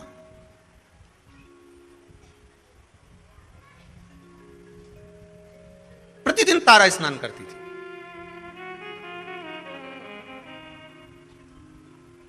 अच्छा, तारा स्नान का भी बड़ा महत्व है महाराज जी, समय के अनुसार हो जाए तो ठीक है, थोड़ा और रात्रि के पहुंच गई तो कथा है श्रीमद् भागवत में श्री नंदराय जी की। नंदराय जी स्नान करने चले गए यमुना जी के जल में, जाना था ब्रह्म मुहूर्त में, रात्रि के 4थे पहर में पहुंच गए, ध्यान नहीं रहा। इनने तो अपने जैसे कई बार हो जाती गलती कि नहाना ही तो है, थोड़ा और जल्दी चल चलो, और जल्दी चल चलो, और जल्दी चल चलो। तो इनने क्या करा, बोरिया बिस्तर बांधा और गई नर्मदा जी में आधी रात के ही नहा ली। अब आधी रात के नर्मदा जी में नहीं, और विचार तो हमारे यहाँ हर चीज का एक समय बताया गया। हमारा शाही स्नान होता है तो भले वो शाही स्नान का महत्व है कि इतनी वजह से होगा, ब्रह्म मुहूर्त में होगा, ये रथ आएगा, ये ऐसा होगा, वो होगा, तो उसमें रात भर का स्नान का नहीं कहा गया कि तुम पूरी रात नहाते रहो। हाँ, ये हमारा महत्व है कि हम जाए नहाए, वो अपनी बात। बैसाख का स्नान कहा गया तो भी उसका महत्व बताया गया। ग्रहण का स्नान कहा गया तो रात्रि का स्नान बताएगा कि चलते ग्रहण में कुरुक्षेत्र में स्नान करो, महाराज वो एक अलग। परंतु यहां जो वर्णन किया गया, नंद बाबा एक बार स्नान करने के लिए गए और ब्रह्म मुहूर्त के पहले रात्रि में ही उन्होंने स्नान कर लिया। रात्रि का चौथा पहर चल रहा था और जैसे ही स्नान करने के लिए तीसरा पहर चल रहा था, स्नान करने के लिए जैसे ही यमुना जी में कूदे तो वरुण ने बंदी बना लिया, ले गए कि तुमने बिना पूछे जल में आधी रात को स्नान क्यों करा, बंदी बनाकर ले गए। भगवान कृष्ण उनको घर जाकर ढूंढे, मिले ही ना। ये श्रीमद् भागवत का चरित्र है, 10वें स्कंद में इसका वर्णन है। नंद बाबा मिल नहीं रहे। यशोदा जी ने कहा लाला तेरे पिताजी को ढूंढ कर ला। अब कन्हैया ढूंढने के लिए गए तो नंदराय बाबा को कहीं मिलते ही नहीं। ढूंढते ढूंढते यमुना जी से पूछा क्यों मेरे पिताजी स्नान करने आए थे? हाँ। कहां गए? तो क्या आपके पिताजी से गलती हो गई? यमुना जी बोली क्या गलती हो गई? स्नान करना था ब्रह्म मुहूर्त में, कर ली रात्रि के तीसरे पहर में। हो मेरे पिता से गलती हो गई। तो वरुण बंदी बनाकर ले गए। वहां पहुंच गए वरुण जी के पास। स्वामी अभी तक वरुण भगवान कृष्ण के हाथ जोड़ते थे, आज भगवान कृष्ण ने वरुण जी के हाथ जोड़े, क्योंकि गलती हुई है मेरे पिता से। जीवन में अगर गलती स्वीकार करने की अगर आपकी आदत है तो जीवन में महान बनने से कोई नहीं रोक सकता आपको। आप गलती स्वीकार करना प्रारंभ कर दीजिए, महान बनने में कोई नहीं रोकेगा। पर आज के जमाने में कोई गलती स्वीकार तो करे। करवा चौथ की पूजन कली कल, बोलो सही है गलत है? जरूरत थी करवा चौथ की पूजन करने की, करवे को लाई, पूजन करी, इकट्ठा करा, सब कुछ करा, और अभी तक वो करवा कहीं ना कहीं पड़ा होगा। जब जरूरत थी तो भी इनके लिए, और फिर सास के कि क्यों जरूरत पड़ी तो हेड लाई, अब पटक दिया, अब बेचारी सास उठाए। सही है कि गलत है? सब बना के रख दिया, ये सामान यहां पड़ा, वो सामान वहां पड़ा, अब तुम तो कहीं ने चलनी में मुंडा देखिए। अब गलत नहीं, करो पूजन, पूजन करो, पाठ करो, अर्चना करो, पर जो तुमने सामान इकट्ठा करा था, करवा लाई थी, ये करा, दिया लगाया, बाती लगाई, सारा सामान इकट्ठा करके रखा, तो सवेरे उठकर स्नान करके वो सारा सामान उठा के रख भी। फैला रहा तुमने, फैला दिया, उठाई डोकरी, और फिर डोकरी उठाए तो उसका हाथ के साथ साथ में मुंडा भी गढ़ा चले। अब बोलो सही है कि गलत बात है? अब जब हाथ चले, शरीर चले, पांव चले, तो मुंह भी चले, फिर वो चले तो फिर बुरा लगना ही नहीं चाहिए। यहाँ सब गलती हो गई, मेरे को ये करवे उठा कर रखना थे, जगह पे रख के आना था, मुझे ये काम करके रखना था, सही में पूजा की थाली ऐसी कैसी रखी हुई है, मुझे सुबह से उठकर इसको संभालना था, ये करना था। पर अपनी गलती कौन स्वीकार करे? अपनी गलती को कौन देखेगा? गलती मान लेना, अपनी गलती को स्वीकार कर लेना, यही महान बनने के लक्षण है। आपने स्वीकार कर लेना, हाँ मम्मी गलती हो गई, मैं अभी उठा देती हूँ, मम्मी पड़े रहने दो, मुझसे गलती हो गई, वास्तव में मैंने पूजन तो करी पर ये करवे तो यहीं रख दिया, मैंने सामान तो यहीं पड़ा रखा, और सोचूं कि पूरा पुण्य मिल जाए, मैंने जो व्रत करा उसका पूरा पुण्य मिलना चाहिए, तो पूरा काम भी करो। पूरा काम करोगी तो पूरा पुण्य मिलेगा, आधा काम करोगी तो आधा पुण्य। उठाओ, रखो, संभाल कर रखो जरूरतमंद जगह पर।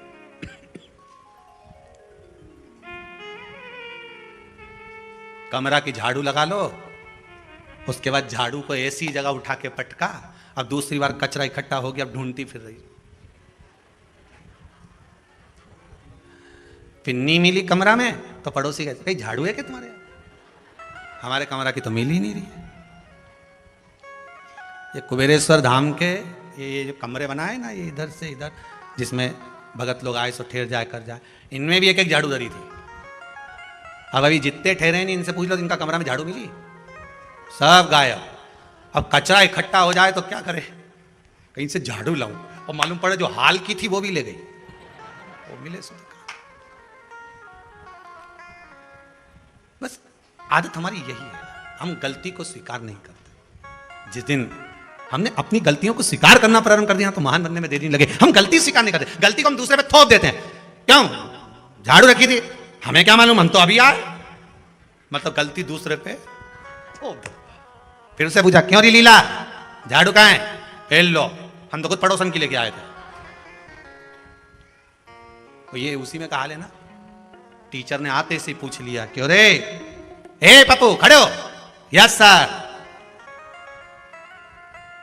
धनुष किसने तोड़ा? पप्पू खड़े होके बोले मेरे बाप की सौगंध खाऊं, मैं तो लेट आया था, मुझे नहीं मालूम, मैं तो खुद आज क्लास में ही लेट आया।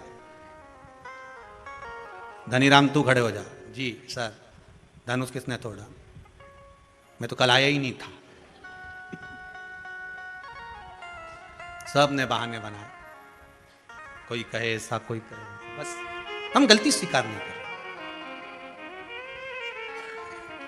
अपनी गलती को जिस दिन हमने स्वीकार करना प्रारंभ कर दिया, मान लो उस दिन सुख हमारे सामने आ गया। सुख सामने आया, करा नहीं।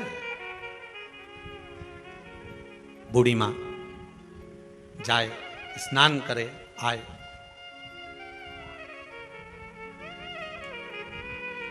तारा स्नान। कौन सा स्नान?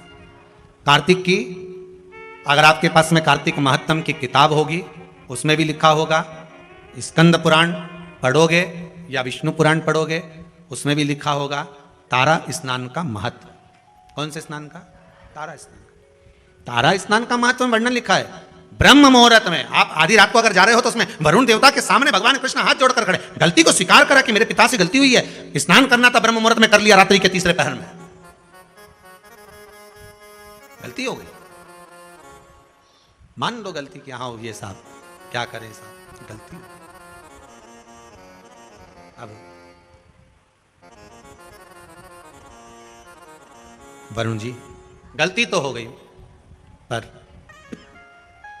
इतना जरूर है अब मेरे पिता से कभी गलती नहीं होगी, आप उनको मुझे वापस दे दीजिए।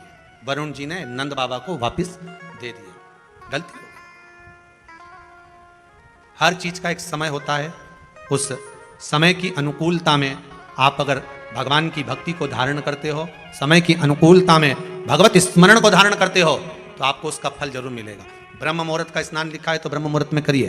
तारा स्नान लिखा है कि सूर्य उगे, सूर्य प्रकाशित हो उससे पहले आप स्नान कर लीजिए। एक बुढ़िया तारा स्नान कर लेती थी, चली जाती, तारा स्नान करती आती, मन में एक भाव जागृत हो गया, भगवान बहुत बुजुर्ग है, वो बहुत बूढ़ी है, जाती आती घर पहुंचती, भगवान भी ऐसी कृपा करते कि ये बूढ़ी मां तारा स्नान कर कर आती और भगवान इसके लिए खिचड़ी का कटोरा भरकर रख देते। एक खिचड़ी का कटोरा भरा, भगवान इसके दरवाजे पर रख देते। अब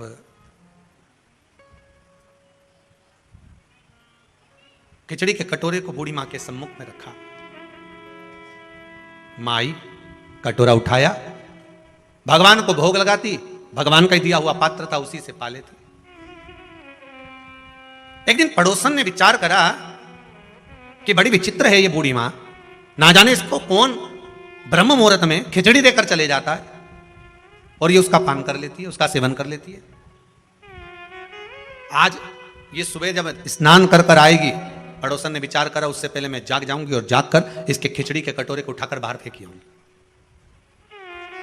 जब जब मनुष्य धर्म की ओर बढ़ता है, जब जब मनुष्य सत्कर्म की ओर बढ़ता है, जब जब मनुष्य भगवान की भक्ति की ओर बढ़ता है, भजन कीर्तन स्मरण की ओर बढ़ता है, शिव आराधना की ओर बढ़ता है, भगवत नाम की ओर बढ़ता है, तब तब दुनिया के लोग उस पर उंगली उठाना प्रारंभ कर देते हैं। मीराबाई को नहीं छोड़ा, रामकृष्ण परमहंस जी को नहीं छोड़ा, संत तुकाराम, नामदेव आदि को नहीं छोड़ा, प्रहलाद ध्रुव जी को नहीं छोड़ा।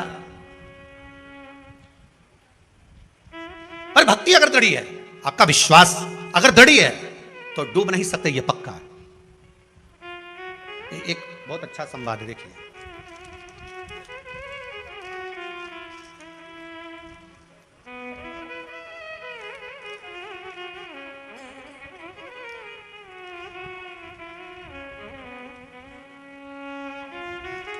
देखिए विश्वास की दृढ़ता देखिए इस प्रश्न में कितना है। आशा जी, चापक लिखा है कि व्यापक लिखा है? हैं? थापक, थापक, धन्यवाद। खरगोन से आए हैं, खड़े होइए, माइक पहुंचाओ जरा।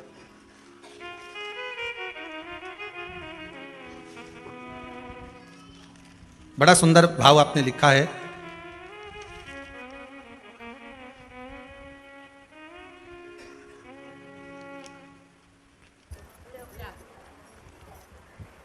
आपने लिखा है, आशा जी आप कहाँ से आई हैं? खरगोन जिला भीकनगांव। भीकनगांव से आई हैं। आपने क्या लिखा है इसमें? आपने बाबा ने क्या कृपा करी आपको? 8 महीने पहले महाराज जी आपकी कथा सुनी थी मैंने जी। तो आपने जो अकाव के जड़ की जो बताया था, आंकड़े की जड़ का, हाँ अकाव के जड़ का, तो मेरी बहू को 10 साल हो गए। 10 साल से बच्चे नहीं थे उसको? एक बच्ची है, इसके बाद हुआ नहीं हुआ। डॉक्टरों ने जवाब दे दिया था कि अब नहीं होंगे जी। और एक दिन पहले यानी संडे को मैंने आपका वो सुना और सोमवार के दिन मैंने ये उपाय आपका किया जी। और बस उसी महीने से मेरी बहू को बच्चा संतान रहेगा जी हाँ। कितने अब महीने हैं उसको? 8वां महीना चल रहा है। बहुत बहुत बधाई, बाबा की कृपा हो। बैठिए। श्री शिवाय नमस्ते। श्री शिवाय नमः। विश्वास किसको कहते हैं? भरोसा किसको कहते हैं? अगर दृढ़ विश्वास है, भरोसा है और भगवान के प्रति, हाँ ये जरूर है, थोड़ी थोड़ी परीक्षा भगवान लेगा जरूर। सोने को जब तक तपाओगे नहीं तब तक वो निखरता नहीं है। धोबी भी कपड़े को जब धोता है तो उसमें साबुन लगाकर उसको रगड़ता है, फिर उसको कूटता है, पीटता है, जिससे वो उज्जवल हो जाए।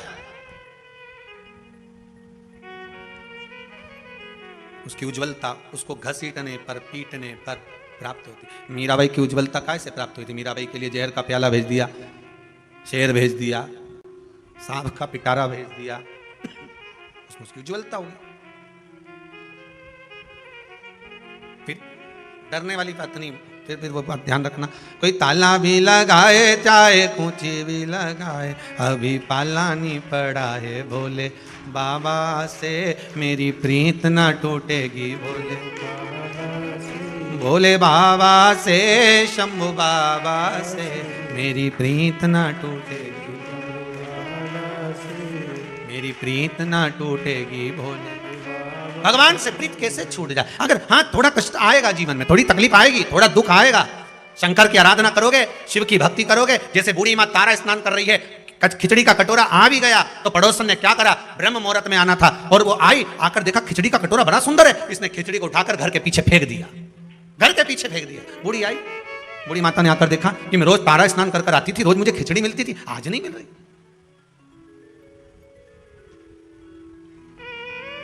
प्रतिदिन की दिनचर्या में थोड़ा बहुत अगर परिवर्तन हो जाता है तो आपको भी लगता है कि परिवर्तन हुआ क्यों। आखिर इतना परिवर्तन कैसे हो गया? रोज प्रतिदिन पत्नी ताने पर ताना दे, कुछ भी बोल दे और एक दिन करवा चौथ के दिन बड़ी मीठी बोले तो आपको लगता है कि परिवर्तन कैसे हो गया एकदम इतना।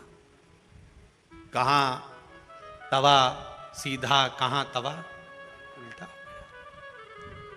कभी कभी मन में आ जाता है कि इतना परिवर्तन हुआ कैसे, आखिर कारण क्या बन गया इतना परिवर्तन का? क्या हो गया ऐसा कि परिवर्तन मूल हो गया? कारण क्या बना? और वही क्या कारण हो सकता? मैं रोज आती थी तो मुझे खिचड़ी मिलती थी, वो खिचड़ी गई कहां? अब बूढ़ी मां को मिली नहीं। उसने नियम ले रखा था, एक नियम बनाकर रखा था कि जो भगवान मुझे प्रसाद दिए हैं मैं उसी का सेवन करूं, उसी का सेवन। आपसे भी निवेदन है, एक नियम आप ही जिंदगी में ऐसा बनाकर चलो कि मैं रोज भगवान का दर्शन करके जाऊंगा। जब तक सुबह में श्री शिवाय नमस्तुभ्यम नहीं बोल लूं 5 बार, 7 बार, 11 बार, तब तक मैं चाय नहीं पीऊंगा। भले बात से मैं बोलूं पर बोलूंगा जरूर, भले बात से मैं बोलूं पर बोलूंगा श्री शिवाय नमस्तुभ्यम। अगर भोजन करूंगा तो मैं श्री शिवाय नमस्तुभ्यम जरूर बोलूं। एक नियम कोई सा भी बना लो, उठूंगा तो बोलूंगा, या भोजन करूंगा तब बोलूंगा, या मैं स्मरण करूंगा भगवान के कोई भी कार्य के लिए जाऊंगा तो मैं श्री शिवाय नमस्तुभ्यम या पंचाक्षर मंत्र ओम नमः शिवाय, राम कृष्ण, जो तुम्हारी मर्जी पड़े वो बोलूंगा, बोलूंगा जरूर।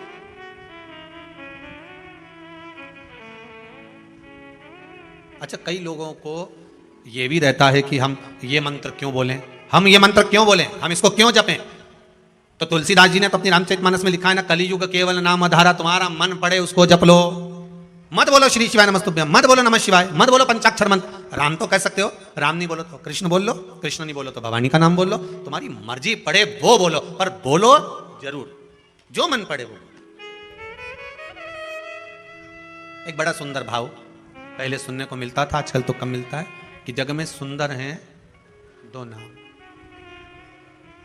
महाराज बड़ा सुंदर भाव का, जग में सुंदर हैं 2 नाम, चाहे कृष्ण कहो चाहे।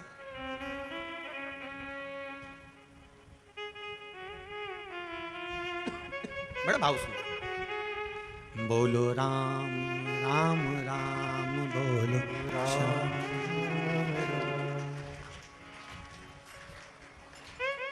एक बेर शबरी के खावे। महाराज एक शबरी के दरवाजे पर जाकर बेर खा लेता है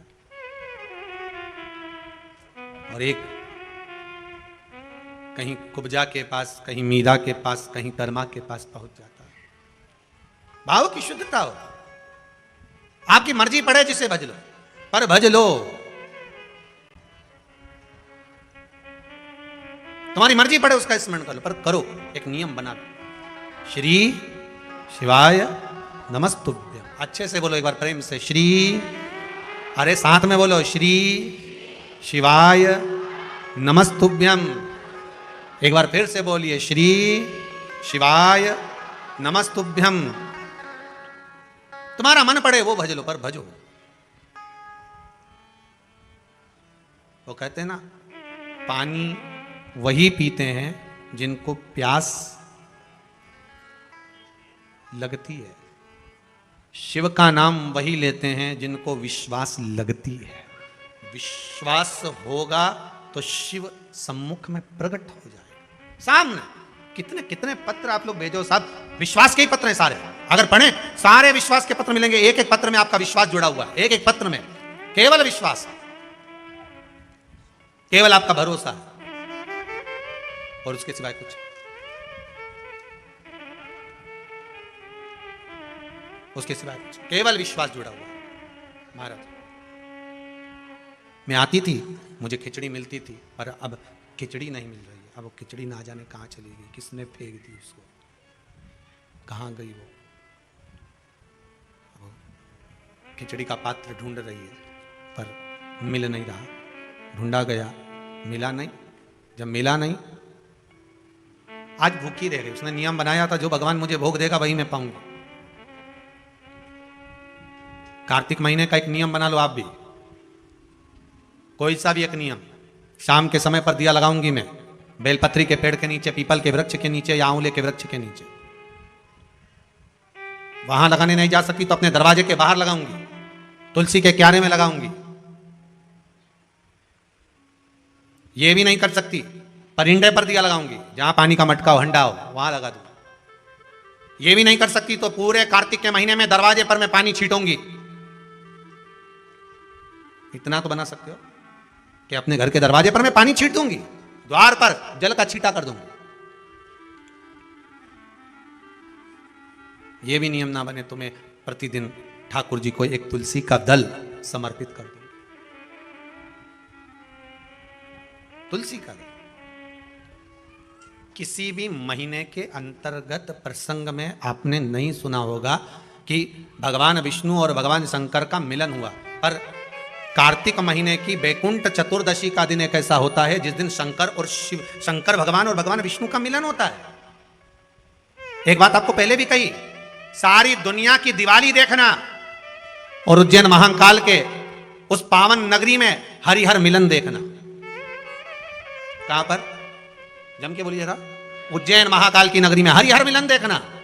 सारी दुनिया में जितने, पूरी पृथ्वी पर जितने फटाके दिवाली पर छूटते होंगे, उतने फटाके उज्जैन नगरी में हरिहर मिलन के दिन छूटते होंगे। उतने फटाके कि आज शंकर और भगवान हरि का, मेरे ठाकुर का, मेरे राम का, मेरे कृष्ण का, मेरे गोपाल का मिलन हो रहा है। आज महाकाल राजा मेरे भगवान नारायण से मिलने के लिए आए हैं। और एक बात और अच्छे से कह दे, जितने फटाके दीपावली पर छूटते होंगे, उतने फटाके उससे ज्यादा भगवान शंकर और नारायण के मिलन पर छूटते हैं बैकुंठ चतुर्दशी पर। और जितने फटाके बैकुंठ चतुर्दशी पर उज्जैन महाकाल की नगरी में गोपाल जी और महाकाल के मिलन पर छूटते होंगे, उससे ज्यादा फटाका जिस दिन भक्त और भगवान मिलता होगा उतने छूटते होंगे। उससे ज्यादा फटाके तब छूटते हैं जब एक भक्त का मिलन भगवान से होता है। एक निर्मल मन का जीव जब परमात्मा से मिलन करने के लिए जाता है।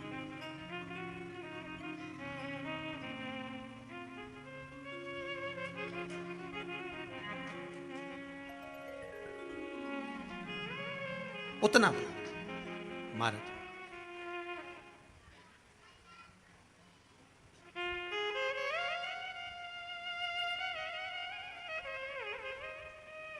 अगर भोले मेरा घर काशी बना देते तो क्या होता, मुझे भी अपनी काशी में बसा लेते तो क्या।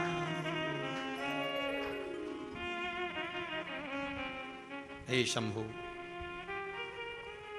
हे भोलेनाथ, हे त्रिकालदर्शी, कैलाशी, केवल एक कार्तिक का महीना, एक महीना ऐसा है जिस महीने में भगवान भूत अधिपति भूतेश्वर भगवान शंकर और भगवान नारायण दोनों का मिलन हुआ है। कार्तिक के महीने में, कार्तिक के महीने में। इसलिए भगवान सारे महीनों में सबसे ज्यादा प्रियता महीना कौन सा है? बोलिए जरा। कार्तिक का महीना भगवान नारायण को अति प्रिय है, अति प्रिय। कोई एक नियम धारण कर, बूढ़ी माँ ने नियम बना लिया, मैं खिचड़ी मिलेगी पाऊंगी, आज भूखी रह गई। जो खिचड़ी फेंकी थी पीछे भूखी, वो ढूंढ रही है कहां गई। प्रभु की कृपा देखिए कितनी विचित्र है।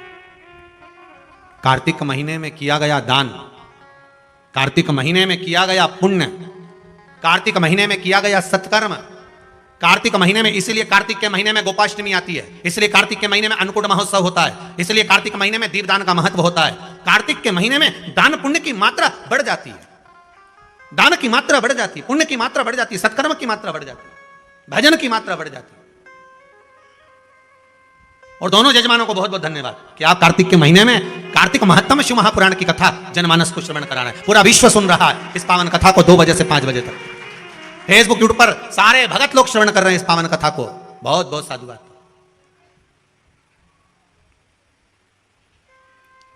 और हम तो आप सबसे निवेदन करेंगे, आप अगर कुबेरेश्वर धाम में आए हो तो प्रयास करा करो कि कार्तिक महीने में जो आंवले के वृक्ष हैं कुबेरेश्वर धाम के, इनके नीचे एक दीपदान हो जाए। कार्तिक महीने में आए हो तो प्रयास कर कर आने वाले जो भी आया करें, कुछ नहीं तो एक घी की डब्बी ले आए, बाती ले आए, दिया लगा गए। पर आप यहां नहीं आए तो जहां हो वहां बेलपत्री के पेड़ के नीचे या आंवले के नीचे या पीपल के नीचे दिए का महत्व, कल कथा में उसका वर्णन लेंगे। अपन जड़ की महत्वता जो बोला है वो सुनते हुए चलेंगे। वो तो आज पहला दिन है, इसलिए कार्तिक महत्तम को आगे बढ़ाते हुए चलना। दान की महत्वता क्या है?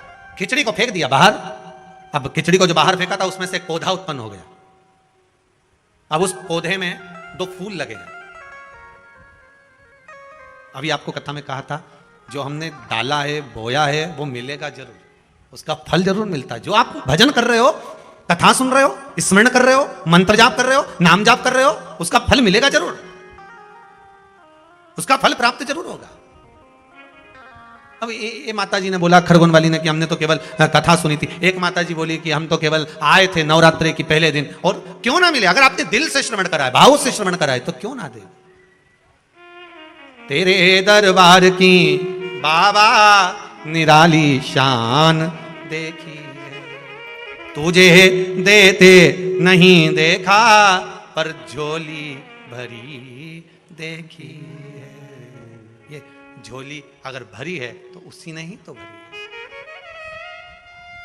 बस दिल से कहकर जाना, दिल से कहकर शंभु शरणे पड़ी मांगू घड़ी रे घड़ी, दुख कारो दया करी न दर्शन।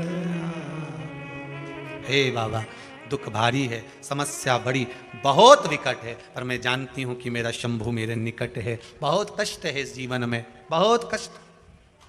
संसार में आयो तो समस्या जरूर होगी।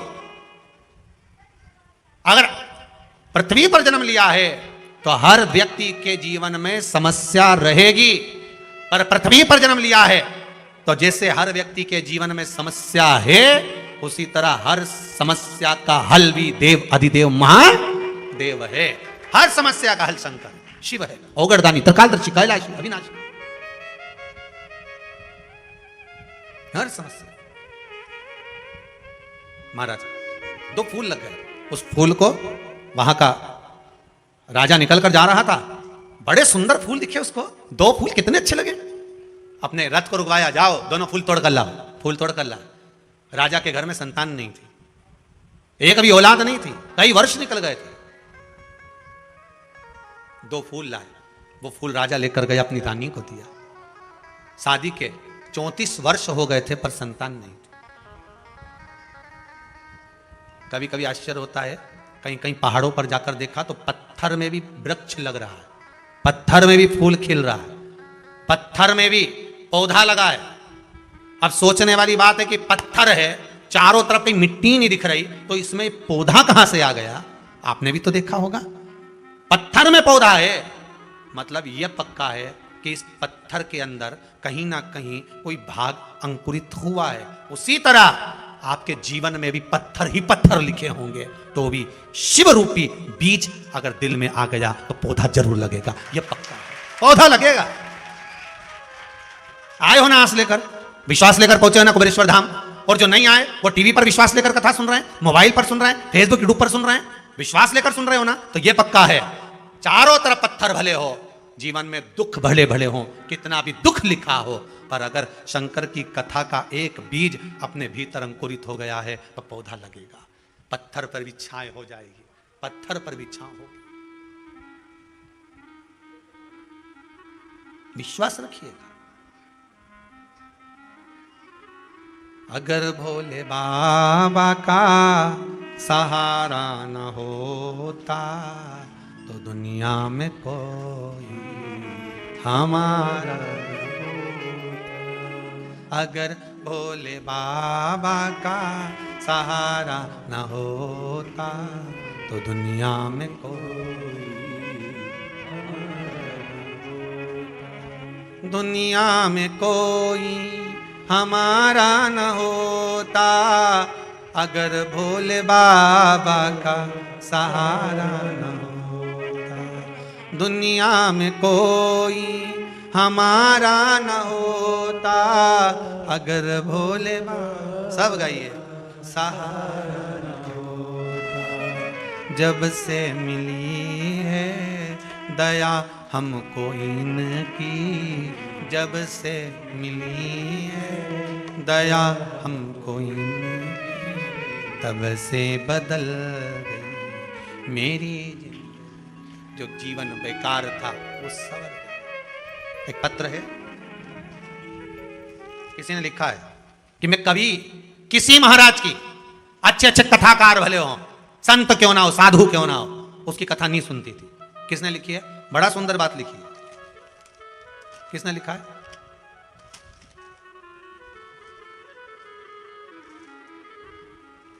देखो पत्र होंगे, मैं किसी की कथा नहीं सुनती थी, पर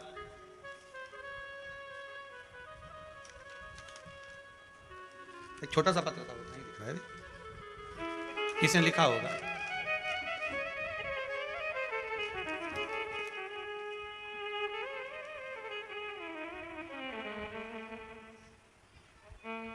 मिल गया पत्र, उड़ गया था, तो हम वही सोच रहे पत्र तो था, परंतु सुनीता जी रघुवंशी हैं, गंज बासोदा, जिला विदिशा से आई हैं। कहाँ बैठी हैं? सुनीता जी रघुवंशी। इन्होंने लिखा है, गुरुदेव कुबेरेश्वर धाम में आकर अपार सुख शांति मिली है। गुरुदेव जी आपके द्वारा बताए गए उपाय से अपने पति की रक्षा करी है। मेरे पति को रोग हो गया था, जिसके कारणवश मेरे पति रोग से मुक्त हुए हैं। जहां भी बैठी हो, कहीं बैठी हैं, उन्होंने लिखा है, मैं कभी कोई भागवत कथा, शिव कथा या अन्य कोई कथा किसी महात्मा संत की नहीं श्रवण करती, पर जब से कथा श्रवण करी आपकी, उसके बाद में कोई संत नहीं बचा जिसकी कथा नहीं सुनती हूं, अब सबकी सुनती हूं। मन लग गया ना। पत्थर है ढेर, पहाड़ पर भी अगर पौधा लगा सकता है। ये सारे पत्र यहीं रखे रहते हैं, हो तुम लोग पढ़ लेना बाद में, कहीं सियोर वाला महाराज झूठ तो नहीं बोल रही है। पत्थर है बहुत, पर पौधा पत्थर पर भी लगता है।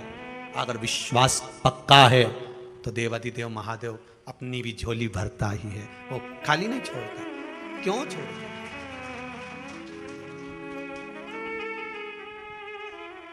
अगर भोले बाबा सहारा तो दुनिया में कोई हमारा, दुनिया में कोई हमारा न होता अगर भोले बाबा का सहारा न होता। इन्हीं के सहारे जिए जा रहे हैं, इन्हीं के सहारे जिए जा रहे हैं, नाम का अमृत पिए जा रहे हैं, नाम का अमृत पिए जा रहे हैं। मेरा बिगड़ा जीवन संवारा न होता तो दुनिया में कोई हमारा न होता। मेरा बिगड़ा जीवन संवारा न होता तो दुनिया में कोई हमारा न होता। नजरे करम का इशारा न होता तो दुनिया में कोई हमारा। अगर भोले बाबा का सहारा न होता तो दुनिया में कोई हमारा न होता। ध्यान दीजिएगा, आपके पास में जब धन कम होता है ना तो सबसे पहले अपने ही साथ छोड़ देते हैं। क्या कम होगा? धन। जब आपकी विपदा का समय आएगा ना, समस्या का समय आएगा, जब आपके पास में सुख होगा, वैभव होगा, धन होगा, सत्ता होगी, तुम्हारी बात सारी दुनिया में होगी तो तुम्हारे भी ढेर रिश्तेदार बन जाएंगे। जो नहीं पहचानते होंगे वो भी कह देंगे भेरू सिंह तो हमारा मौसा जी का लड़का है, हमारा काका का छोरा है। जब धन नहीं होगा, संपदा नहीं होगी, सत्ता नहीं होगी, तुम्हारा वैभव नहीं होगा, तुम्हारा नाम नहीं होगा, जरा सा किसी ने तुम पर उंगली उठा दी, जरा सा किसी ने आपके ऊपर लांछन लगा दिया, कुछ शब्द बोल दिए, कोई शब्दों के बाण कस दिए, सबसे पहले जो अपने होंगे, सबसे पहले जो अपने होंगे, सबसे पहले वही भागेंगे और वही उंगली उठाएंगे। वो कहते हैं ना कि अगर दुख की घड़ी आती है, अगर कहीं काम बिगड़ता है तो सबसे पहले अपने वाले ही डीजे बजाते हैं। कौन बजाएगा डीजे? अपने वाले। नगाड़ा वही फूकेंगे। ओ वो, अरे क्या खिल्ली उड़ रही उनकी, अरे वो उनके साथ ऐसा हो गया। अपने होंगे जिनको तुमने खिलाया, जिनको तुमने पाला है, जिनके लिए तुमने 10 साल 15 साल 11 साल बर्बाद कर दिए, ले जा कर दिया जिसको, वही उंगली उठाकर कहेंगे ये देखो, ये देखो महाराज, मेरा बिगड़ा जीवन संवारा न होता तो दुनिया में कोई हमारा। आप उससे विनती तो करो, निवेदन तो करो।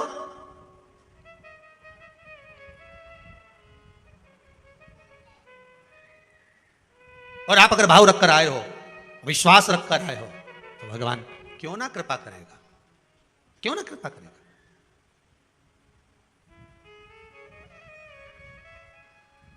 भरोसा अगर पक्का है तो शिव भी मिलेगा जरूर,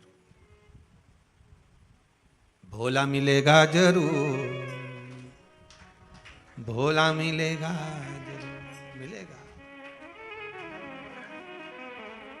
काहे बटोरे कंकर पत्थर, जब हीरा मिला कोहिनूर, भजन करो भोला मिलेगा जरूर, भोला मिलेगा जरूर, भजन करो भोला मिलेगा। वो मिलेगा और अवश्य मिलेगा। अगर आपकी भक्ति दृढ़ है, विश्वास प्रबल है तो वो मिलेगा। उसको ढूंढने में देरी। 2 फूल तोड़ लिए, जो खिचड़ी फेंकी थी उससे उगे फूल रानी को दिए। रानी ने देखा कितने सुंदर फूल हैं, उसको सूंघ लिया। सूंघते सी रानी का गर्व ठेर गया, गर्व ठेर गया फूल सूंघते, गर्व ठेरा। समय आने पर 2 बेटे हो गए। कितने पुत्र हुए? 2। समय आने पर 2 पुत्र हो गए, 2 बेटे हुए। अब वो दोनों बेटे राजभवन से निकलकर रोज जाते। जन्म लिया उस दिन से लेकर राजभवन में आज तक बेटों ने कभी जुबान नहीं खोली। 15-15 साल के हो गए पर बेटे बोल नहीं पाते थे। निपट गूंगे कहते थे लोग इनको, कि बोलते नहीं है, गूंगे हैं ये दोनों बेटे। वन में गए मृगा करने के लिए, हिरण मारने के लिए, कोई जीव को मारने के लिए मृगा कर। वहीं पर बुढ़िया बैठी थी। जिस दिन से कार्तिक का महीना पूरा निकल गया था, उसके बाद भी उसकी वो खिचड़ी भूल नहीं पाई थी कि मेरी एक दिन की खिचड़ी और मेरा कटोरा कहाँ गया, कहाँ गई खिचड़ी, कहाँ गया कटोरा। दोनों बालक जाते जाते बोले, ये रही खिचड़ी, ये रही कटोरा, कहाँ गई। वो कह रहे हैं, रथ हाँकने वाले ने सुना कि ये दोनों बोले हैं। बुढ़िया बोली, कहां गई खिचड़ी, कहां गया कटोरा, और वो दोनों बोले, ये रही खिचड़ी, ये कटोरा। वो उसकी शुद्धता रही। रथ हाँकने वाले ने कहा, राजकुमार बोले। तुरंत रथ लेकर वापस गए, राजा के पास सूचना दी, महाराज राजकुमार गूंगे नहीं है, राजकुमार तो बोलते हैं। तो 15 साल नहीं बोले, एक शब्द नहीं निकला, क्या बोले। तो क्या कुछ बोल रहे थे, खिचड़ी और कटोरा, खिचड़ी और कटोरा। हाँ, समझ में नहीं आया।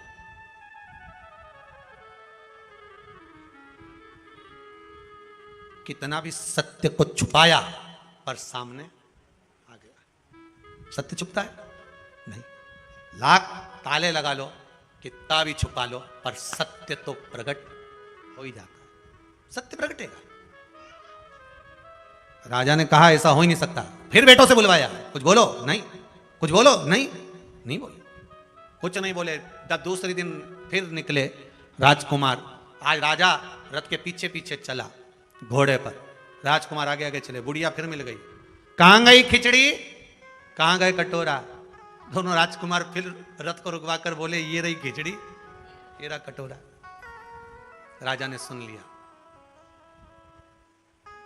राजकुमारों को नीचे उतारा, बूढ़ी माँ के पास गए, माँ ये बताओ, ये खिचड़ी और कटोरा क्यों पूछ रही है, और मेरे बेटे बोल रहे हैं खिचड़ी और कटोरा, तू क्यों बोल रही है।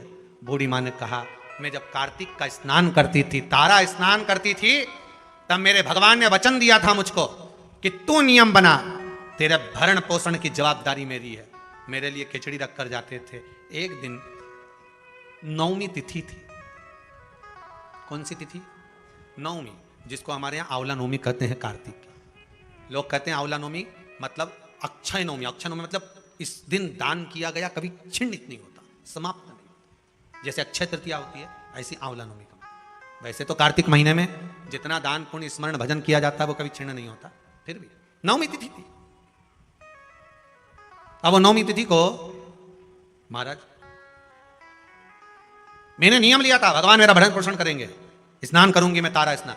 तो फिर एक दिन मेरे भगवान खिचड़ी रख कर गए और मेरी खिचड़ी को किसी ने फेंक दिया। कहां पर रहती है तू। बूढ़ी माँ ने कहा वहां। पड़ोसन से पूछा क्यों, इसकी खिचड़ी रखी थी, कहां गई। अब राजा के डर के मारे पड़ोसन ने कह दिया मैं नहीं फेंकी थी। कहां फेंकी, घर के पीछे। घर के पीछे कहां पर, कि ये जो पौधा लगा है ना, ये खिचड़ी में से ही लगा है। अच्छा, राजा ने मन में सोचा उसी के 2 फूल तो मैं तोड़ के ले गया था, वही 2 फूल मैंने रानी को दिए थे, रानी ने वो 2 फूल सूंघे और उसका गर्भ ठहरा, मतलब खिचड़ी और कटोरा मेरे घर में है, जो भगवान ने दिया था। बूढ़ी माँ ने दोनों पुत्रों को गोदी में लेकर हृदय से लगाया, बेटा मुझे क्या मालूम था कि खिचड़ी का प्रसाद जो मैं खा रही हूं, जो मिल रहा है, मेरे जीवन को क्या सुख देगा। मंदिर का थोड़ा सा प्रसाद भी हमारे जीवन को सुख दे दे। अब तुम बोलना प्रारंभ करो, इस संसार के लोगों की सेवा में लग जाओ, क्योंकि तुम राजा के पुत्र हो। बूढ़ी माँ से कहा, आप अगर राजभवन में रहोगी तो हम सेवा का भाव अंकित करेंगे, तो हम सेवा करें। कहा वो सतयुग की कथा को लेकर आए, वचन दिया भगवान ने, तो वो दोनों राजकुमार कोई और दूसरे नहीं थे, वो मेरे कृष्ण और बलराम ही थे। उन्होंने कहा कि माँ तूने अभी, हमने तेरे को खिचड़ी खिलाई है, जब कली काल आएगा तू कर्मा के नाम से जानी जाएगी और तेरी खिचड़ी हम आकर खाएंगे। तू वो कर्मा, तेरी खिचड़ी हम आकर। तो भगत लोगों ने गाया, थाली भर के लई रे खिचड़ो, अरे ऊपर घी की बाट की, और जीमो म्हारा श्याम धनी, जिमावे बेटी जाट की, जिमावे बेटी जाट की। बार बार मंदिर में चढ़ती, बार बार पट खोलती, कहिया कौनी जी मेरे मोहन कड़ली कड़ली बोलती, कड़ली कड़ली तू जी में तो जद में जीमू और मानू ना कोई लाट की, जीमो म्हारा श्याम धनी जिमावे बेटी जाट की, जिमावे बेटी जाट की। बुढ़िया से जैसे दोनों बालकों ने ठिठोली करी थी ना, ये बोले काहे खिचड़ी काहे कटोरा, बच्चे बोले ये रही खिचड़ी ये रखा, तो वो ठिठोली भगवान कर्मा बन गई तब भी करते रहे कर्मा। पर दो भूल गई सांवरिया, पर दो फेर लगायो जी, और 36 कली का लहंगा, घांगरिया की ओट बैठ कर शाम खींचड़ो आयो जी। अब बताओ किसने अपने लहंगे की ओट में भगवान को खिलाया होगा? पर कर्माबाई ऐसी थी जो 36 कली का लहंगा पहनती थी, पहले की माताएं पहनती थी ऐसा जोरदार लहंगा, जहां बैठे एक बार धम्म से बैठे तो आसपास की धूल साफ। आज के जमाने में भी माताएं लहंगा पहनती है, जहां से निकल के जाती वहीं की डिस्पोजल साफ, लहंगा इतना बड़ा कि सब साफ है। ये भक्ति है, ये भाव है जो प्रकट हुआ। कार्तिक मास का नाम कार्तिक मास इसलिए पड़ा क्योंकि भगवान स्वयं इसमें प्रकट हो गए, भगवान स्वयं फल देगा। ऐसी पुनित पावन कार्तिक महत्तम शिव महापुराण की कथा आज प्रारंभ हुई है। बड़े भाव से कथा का प्रथम दिवस यहाँ विराम ले रहा है। कल कथा 2 बजे से 5 बजे के क्रम में बड़े सुंदर भगवान के जड़ महत्व को जानते हुए चलेंगे। सुंदर भगवान शिव महापुराण के अंतर्गत ईसर जी और गोरा जी का दर्शन होता है, वही ईसर जी गोरा जी यहाँ पधार रहे हैं। भाव भक्ति से अपन दर्शन करेंगे। सुंदर नामों की श्रृंखला प्रारंभ। हर हर महा